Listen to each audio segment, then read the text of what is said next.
सभी लोगों की एक ही आवाज सुनाई पड़ती है कि इस बार भाजपा 300 पार।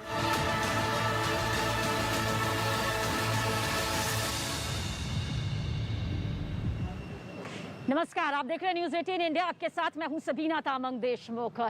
यूपी चुनाव को लेकर एक एक तस्वीर अपनी महा कवरेज के जरिए सभी तक पहुंचा रहे हैं और आज का दिन इसलिए खास हो जाता है क्योंकि तमाम बीजेपी के जो स्टार प्रचारक हैं, दिग्गज जो हैं, वो चुनावी मैदान में जनता का सहयोग पाने के लिए, जनता का हाथ कमल के साथ हो इसके लिए मैदान में उतर रहे हैं, उतरने वाले हैं। जहां तक 10 फरवरी का जिक्र है, क्योंकि पहला चरण 10 फरवरी को होगा। पश्चिमी यूपी को साधने की पूरी जोशों से कोशिश हर पार्टी के जरिए की जा रही है और सत्ताधारी बीजेपी का जिक्र करें तो 11 जिलों की 58 जो सीटें हैं उन्हें किस तरह से एक बार फिर से साधा जाए, इसी कोशिश में बीजेपी लगातार मौजूद है।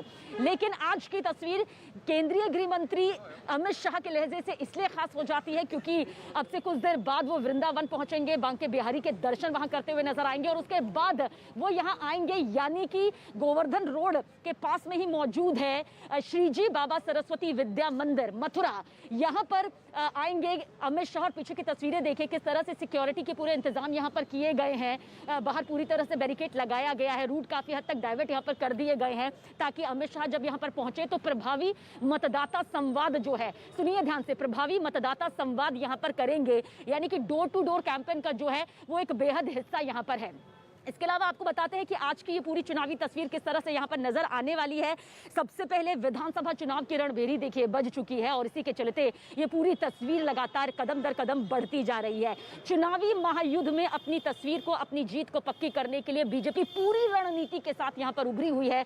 हर तस्वीर के साथ आप तक पहुंचा रहे हैं। अपने सारे नेताओं को मैदान में बीजेपी ने पूरी ताकत के साथ उतार दिया है। गृह मंत्री अमित शाह आज मथुरा वृंदावन के दौरे पर रहेंगे, जिसकी जानकारी हम सभी सहयोगी आप तक पहुंचा रहे हैं। और इसके अलावा जो दादरी ग्रेटर नोएडा है वहां पर भी अमित शाह रुख करेंगे और सबसे पहले मथुरा के बांके बिहारी मंदिर में वहां जाएंगे। पूरे विधि विधान के साथ बताया जा रहा है कि पूजा अर्चना करेंगे। 11:15 से लेकर 11:30 तक पूजा अर्चना की ये पूरी तस्वीर सामने आएगी और उसके बाद आपको जानकारी दे दें कि डोर टू डोर अभियान के तहत जनता से सहयोग मांगते नजर आएंगे। और जेपी नड्डा जो हैं, बीजेपी के राष्ट्रीय अध्यक्ष, वो शाहजहांपुर और सीएम योगी आदित्यनाथ जो है वो बिजनौर जाएंगे, यानी कि बिजनौर से एक बड़ी तस्वीर सामने आएगी। रक्षा मंत्री राजनाथ सिंह गाजियाबाद के मोदी नगर में आज हुंकार भरते नजर आएंगे। तो मथुरा, गौतम बुद्ध नगर के दादरी, गाजियाबाद के मोदी नगर में पहले चरण में मतदान है, इसलिए इन सीटों को साधना भी यहाँ पर तमाम दिग्गज जो है उसके लिए उतरे हुए हैं। गौतम बुद्ध नगर में पहले चरण का मतदान होगा 10 फरवरी को, शाहजहांपुर और बिजनौर में दूसरे चरण में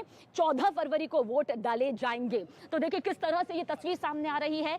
फिलहाल वृंदावन जब पहुंचेंगे अमित शाह तो वहां पर बांके बिहारी के दर्शन करते नजर आएंगे और उसके बाद आगे का जो ये सफर है वो तय करते हुए श्रीजी बाबा सरस्वती विद्या मंदिर मथुरा में वो आएंगे। प्रभावी मतदाता संवाद यानी कि पदाधिकारियों के साथ आगे उनकी संगठनात्मक जो बैठक है उसकी भी तस्वीर नजर आएगी। पदाधिकारियों को मार्गदर्शन देना, कार्यकर्ताओं में जोश भरना, घर घर डोर टू डोर कैंपेन जो है उसके जरिए आज गृह मंत्री अमित शाह अपना संवाद साधते हुए नजर आएंगे। तो 10 फरवरी को 11 जिले की 58 सीटों के लिए वोटिंग होनी है। पश्चिमी यूपी को साधने की बड़ी रणनीति के साथ बीजेपी देखिए उतरती हुई नजर आ रही है। अमित शाह का जिक्र कर लेते हैं कि किस तरह से आज पूरी ये सियासी रणनीतिक तस्वीर जो है वो नजर आने वाली है। देखिए मथुरा की 5 विधानसभा सीटों को समझ लीजिए, पांचों की अपने राजनीतिक और जातीय समीकरण है और उनको साधना अब बीजेपी चाहती है। वही इतिहास दोहराया जाए जो कि साल 2017 में दोहराया गया था। 3 चेहरों को एक बार फिर से यहां पर जगह दी गई है। तो अगर मांट और बलदेवपुर गोवर्धन का जिक्र करें तो यहां से प्रत्याशी इस बार बदले गए हैं। अमित शाह का आज मथुरा, दादरी, ग्रेटर नोएडा में चुनावी दौरा है।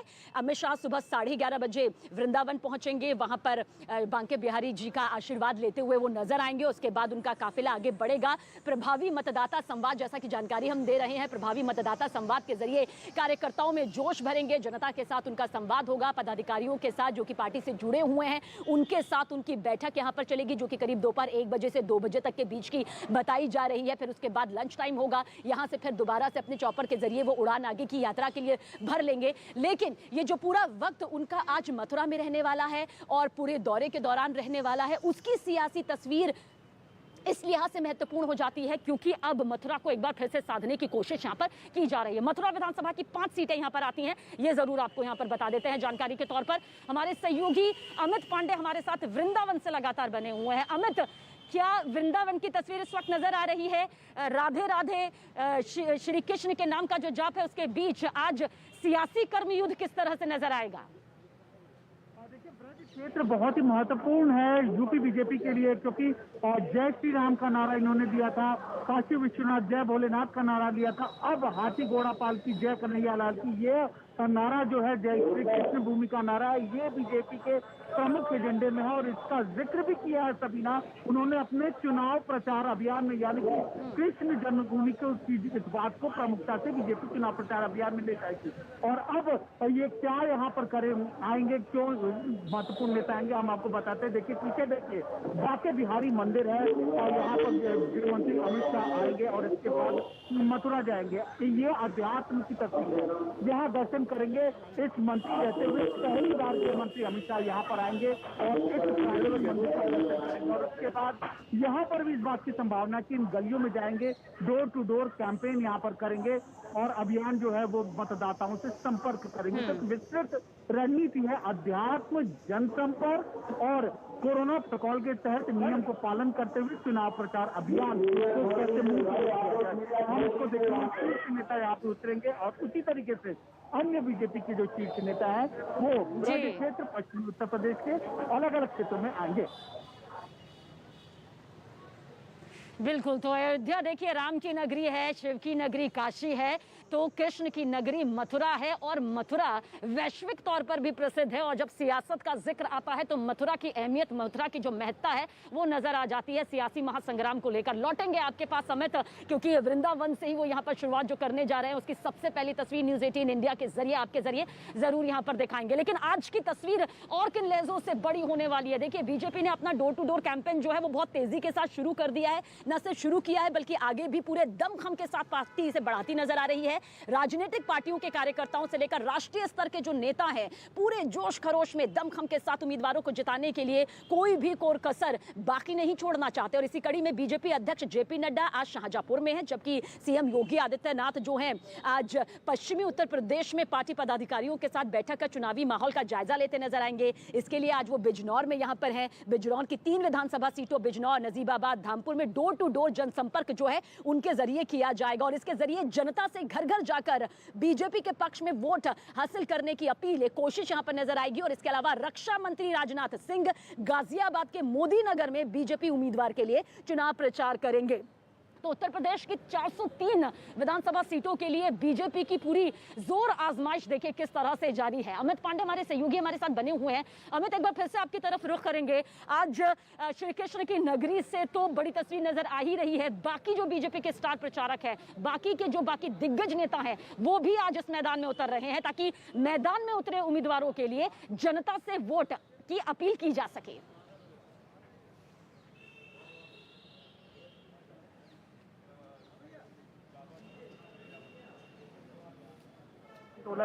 में जो किसानों का जो गुस्सा है, जाट समुदाय का जो गुस्सा है, वह इन क्षेत्रों में सबसे ज्यादा देखने को मिल रहा है।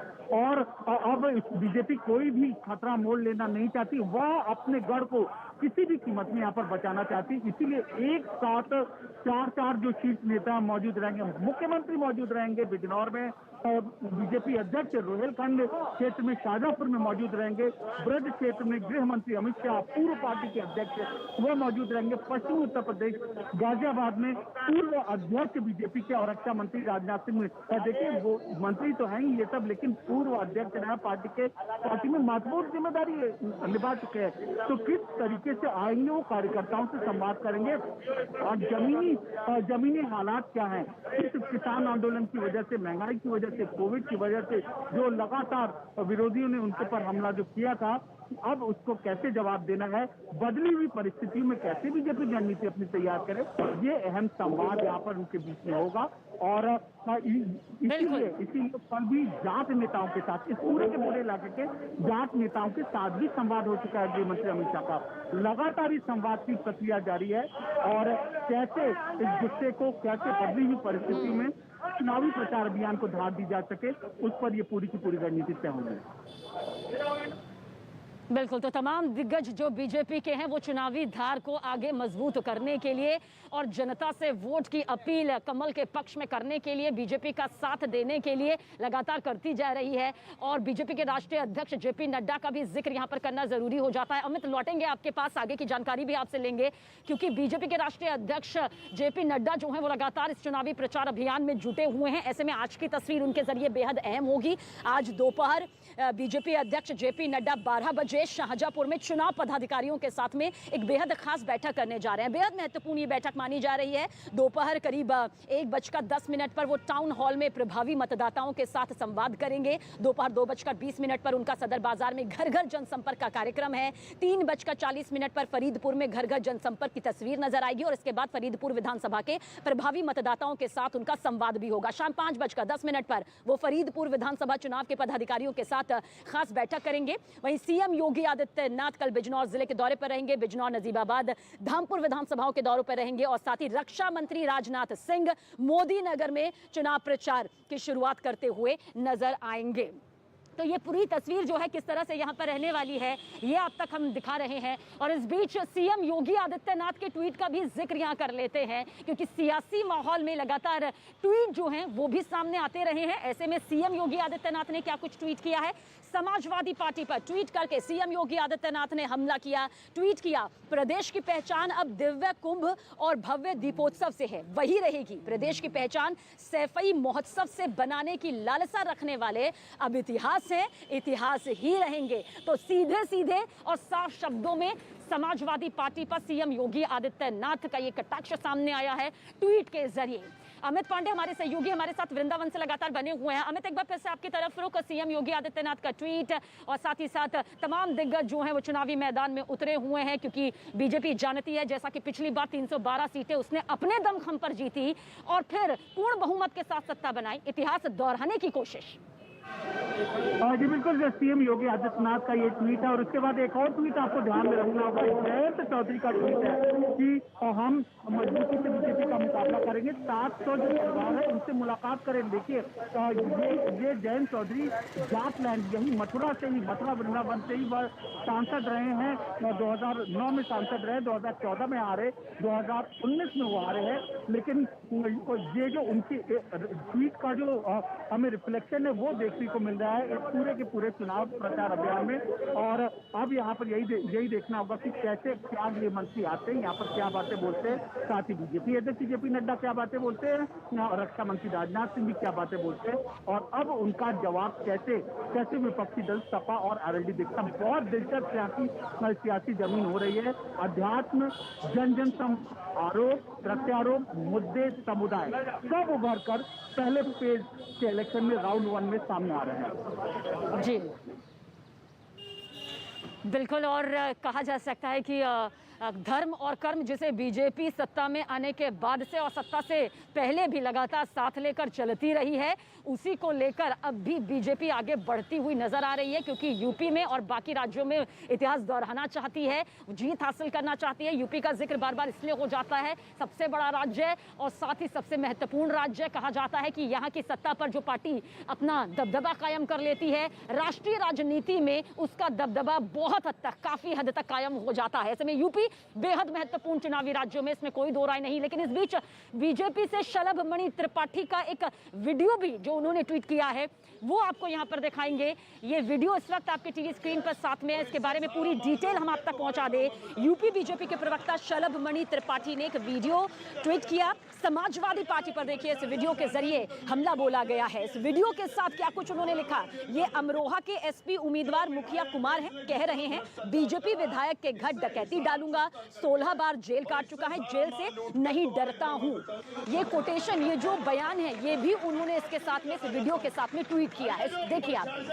मुकदमे की जो विधायक है इसने जितना भ्रष्टाचार करा है इससे हिसाब चुकता करके और इससे सारा माल लूट के तुम्हारे घरों में पहुंचाऊंगी। इस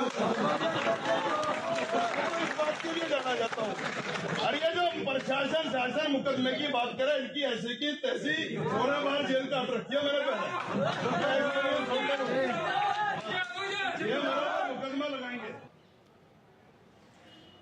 तो समाजवादी पार्टी की मुश्किलें इसके साथ बढ़ती हुई भी नजर आती हैं, क्योंकि जिस तरह से लगातार बीजेपी समाजवादी पार्टी में जो तमाम गतिविधियां चल रही हैं उसको लेकर लगातार कई ट्वीट कर चुकी है, कई वीडियो भी सामने आ चुके हैं। ऐसे में यूपी बीजेपी के प्रवक्ता ने क्या कुछ ट्वीट किया, इसके साथ लिखा वो आप देखिए। ये अमरोहा के एसपी उम्मीदवार मुखिया कुमार हैं, कह रहे हैं बीजेपी विधायक के घर डकैती डालूंगा, 16 बार जेल काट चुका हूं, जेल से नहीं डरता। और आपने इस वीडियो के जरिए सुना भी कि क्या कुछ वो कह रहे थे, किस तरह का विवादित बयान वो यहाँ पर दे रहे थे, जो कि अपने आप में हिंसात्मक तौर पर है कि मैं 16 बार जेल काट चुका हूं, जेल से नहीं डरता, बीजेपी विधायक के घर डकैती डालूंगा। सारा माल लूट के तुम्हारे घरों में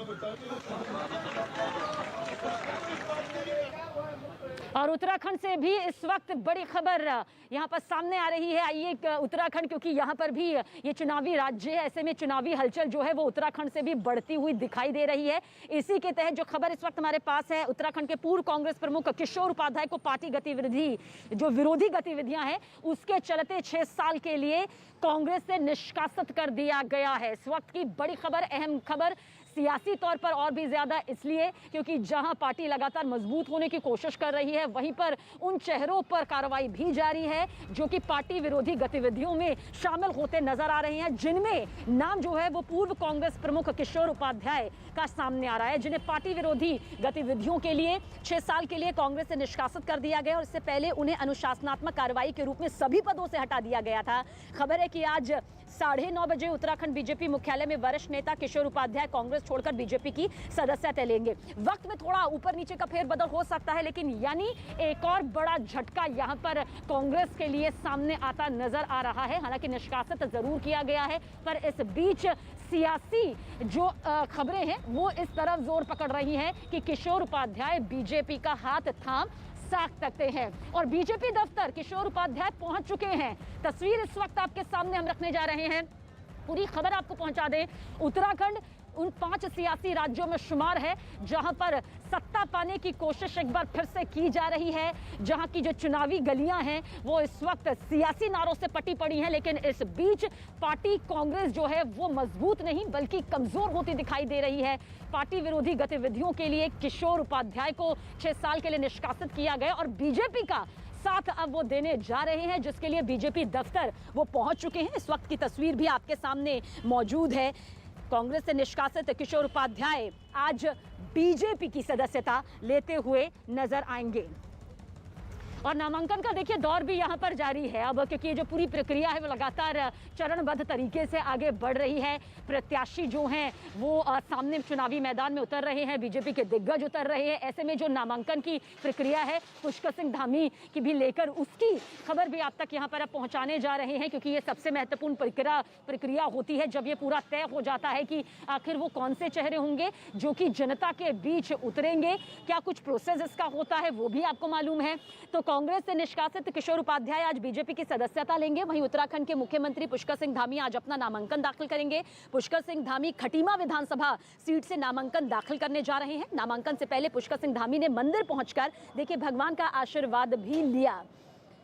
तो उत्तराखंड के मुख्यमंत्री पुष्कर सिंह धामी नामांकन दाखिल करने से पहले मंदिर पहुंचे, वहां भगवान का आशीर्वाद लिया। खटीमा विधानसभा सीट जो है वहां से चुनाव लड़ते हुए नजर आएंगे। जनता के बीच जनता का आशीर्वाद मिले, इसके लिए सबसे पहले मंदिर पहुंचकर भगवान का आशीर्वाद लिया गया है। अमूमन ये तस्वीर नजर भी आती है क्योंकि जाहिर सी बात है जनता के बीच पहुंचकर जनता का विश्वास जीतना अपने काम के जरिए और साथ ही अपने उस सियासी सफर के जरिए जिस पर जनता आपको मत देती है और खास तौर से एक लंबे वक्त के बाद बेहद जरूरी हो जाता है।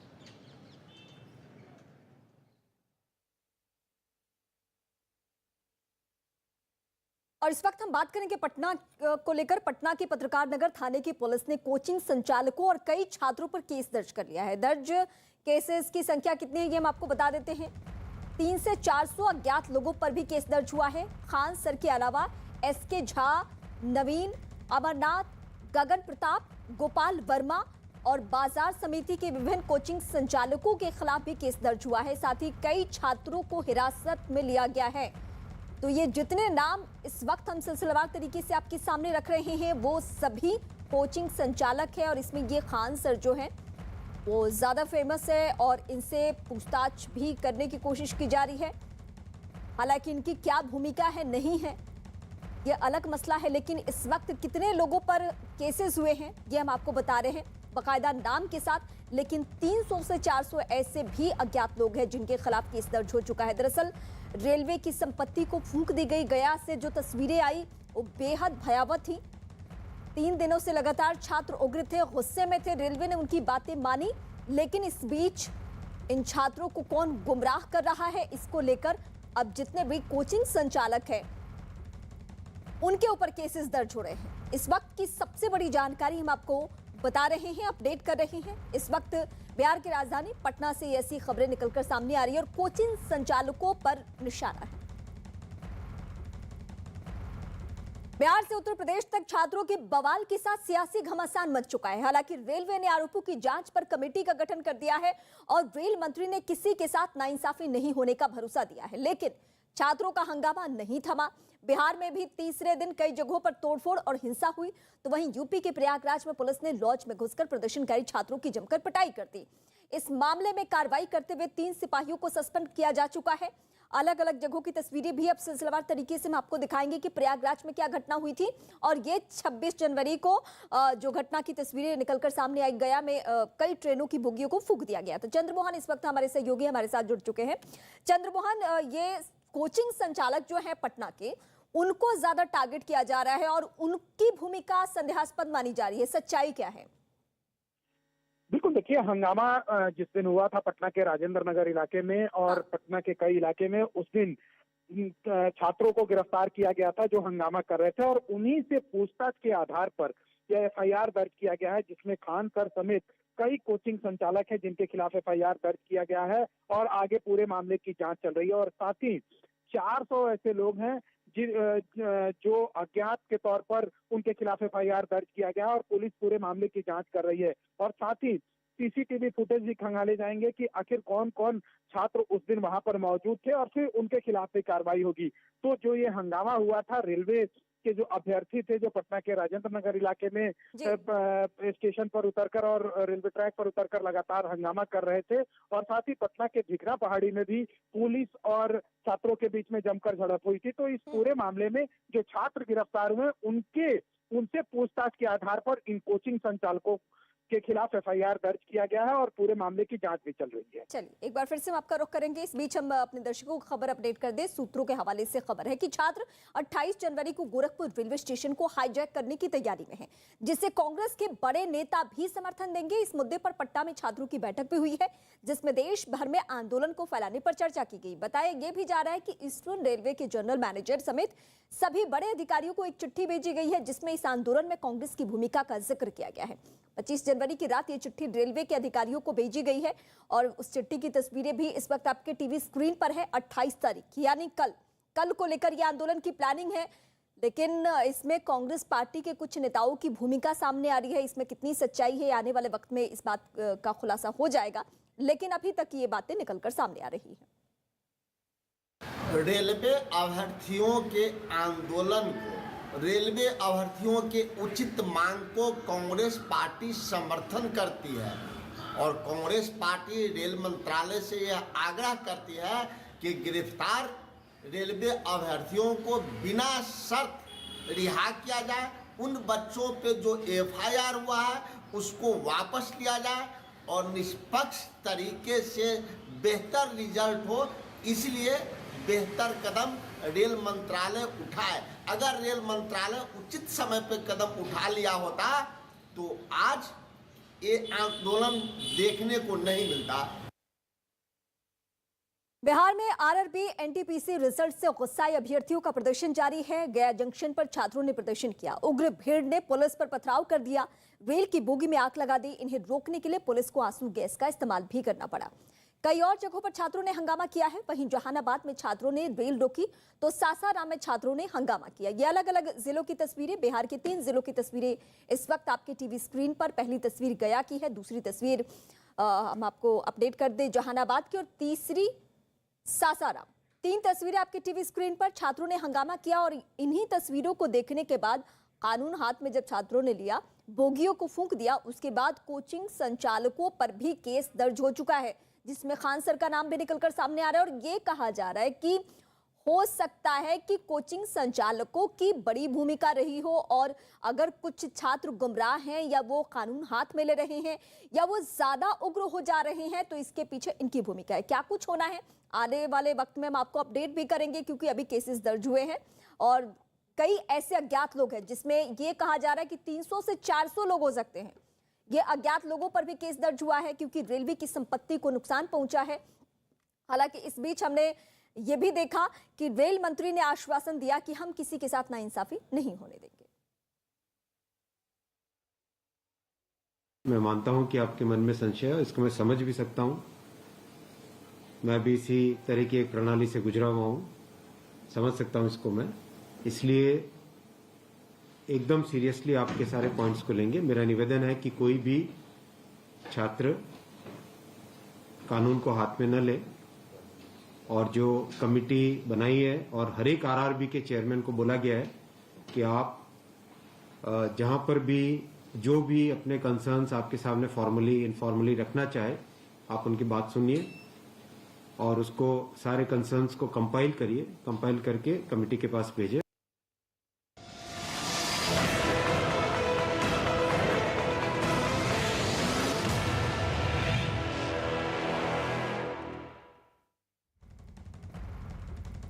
और इस वक्त बड़ी खबर उत्तराखंड के सियासी माहौल से, जहां चुनावी मौसम में नेताओं के दल बदलने का क्रम जारी है। इसी क्रम में उत्तराखंड कांग्रेस के पूर्व अध्यक्ष किशोर उपाध्याय बीजेपी में शामिल हो चुके हैं। उत्तराखंड बीजेपी मुख्यालय में उन्हें बीजेपी की सदस्यता दिलाई गई। खबर यह है कि बीजेपी उन्हें चुनावी मैदान में भी उतार सकती है। पार्टी विरोधी गतिविधियों के लिए कल उन्हें कांग्रेस से निकाल दिया गया था। इससे पहले उन्हें अनुशासनात्मक कार्रवाई के तौर पर सभी पदों से हटा भी दिया गया था। अब वो विधिवत बीजेपी में जा चुके हैं।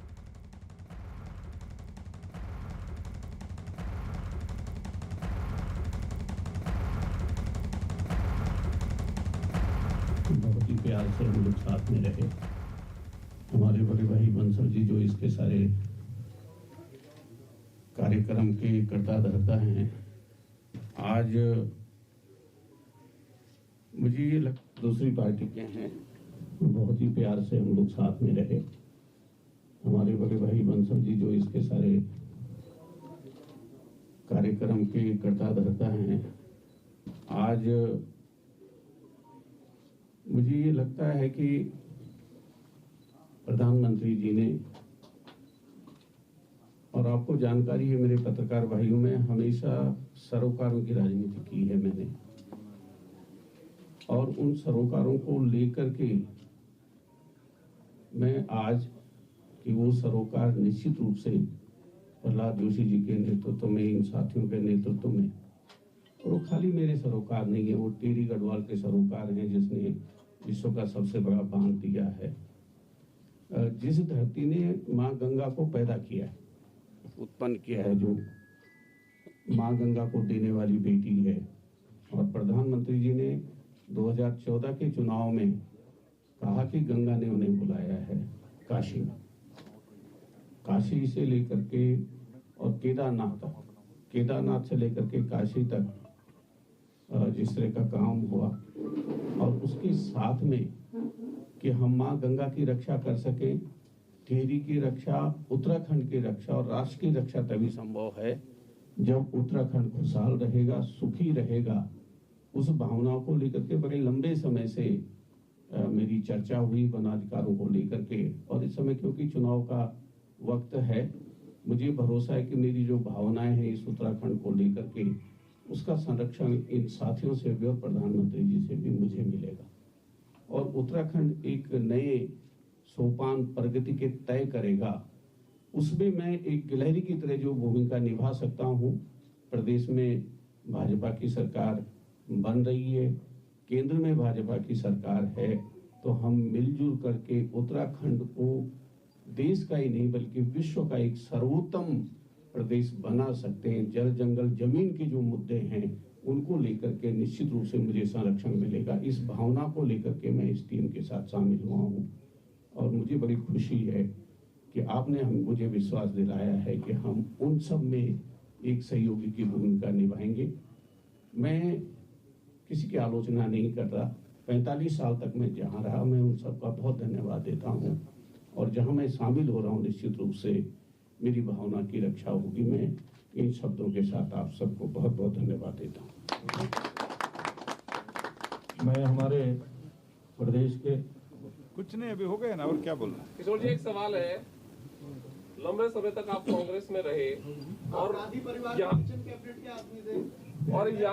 विचारधारा, इस विचारधारा का विरोध करते रहे। अब अचानक ऐसा क्या क्रांतिकारी परिवर्तन आ गया कि अब विचारधारा में शामिल हो रहे हैं, कह रहे हैं कि अभी ठीक है? देखिए, मैंने कभी किसी विचारधारा का विरोध और पक्ष नहीं लिया। सबकी अपनी विचारधारा होती है और ये पता नहीं कैसे जमाना आ गया। टेरी ने तो जो राजनीति का रास्ता दिखाया, शायद आप लोगों को जो टेरी के लोग यहाँ पर होंगे, कि वहाँ एक होटल होता था पुरानी टेरी में, और सारी पार्टी के लोग जब चुनाव लड़ते थे उसी में ठहरते थे। और खाली जो है एक दल के पास संसाधन होते थे। चंबा में मीटिंग होती थी तो एक पार्टी की मीटिंग मान लीजिए कांग्रेस की हुई तो वो ये कह के जाते थे कि जनसंघ वाले भी आ रहे हैं, उनकी बात सुन करके जाना। और शाम को सब लोग साथ में जो है खाना खाते थे, बैठते थे। मेरे ख्याल से इस प्रदेश को उस विचारधारा की आवश्यकता है। और मैंने विशेषकर इस बीच में मैंने जो आरएसएस का जो काम देखा, उत्तरकाशी में देखा, टेहरी में देखा और शिक्षा के क्षेत्र में देखा, तो मुझे वो बहुत अच्छा लगा। और मुझे भरोसा है कि जो मेरे सरोकार हैं, अगर उनको उनका आशीर्वाद मिल जाता है तो मेरी राह और आसान हो जाएगी। क्योंकि जीवन में हमेशा कोई नहीं रहता है। मैं ये चाहता हूँ कि जिस भावना से उत्तराखंड बना है, उस भावना की हम रक्षा कर सकें। किशोर उपाध्याय जी, आप संगठन महामंत्री से मिलने गए थे, एक वीडियो वायरल हुआ था, उसके बाद कांग्रेस ने आपको तमाम दायित्वों से हटा दिया। तो आज उस पर भी कुछ बता दीजिए सर, क्योंकि वो बातें भी आपने तब से कहा कि एक ही दिन बता